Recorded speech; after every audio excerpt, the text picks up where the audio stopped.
Co to za drzwi? Jeszcze bardziej mnie to jara! Nie, stój! Dlaczego niby? Jeżeli tam wejdziesz, to przeniesiesz się w przyszłość. Wow, mega! No to wchodzę! Jo, gdzie ja jestem?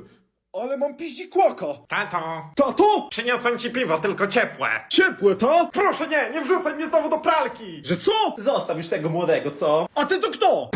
Ale śmieszne! Jestem twoją żoną. Czym starszy, tym głupszy jesteś. Ja chcę wrócić. Wracam to ja do mojego chłopaka. Czekaj, kurwa, jesteś moją żoną i masz innego? Rozmawialiśmy już o tym z Gredzie. Muszę jakoś na nas zarobić. Ja w to nie wierzę. Zaopiekuj się naszą córką, ja spadam. Jeszcze mam córkę?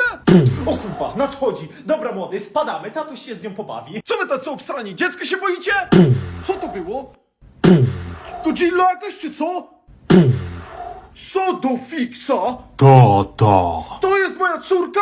Dlaczego ty jesteś taka duża? Jeść! Dobra, może jakieś kanapeczki, co? Krowa! O, w dupę.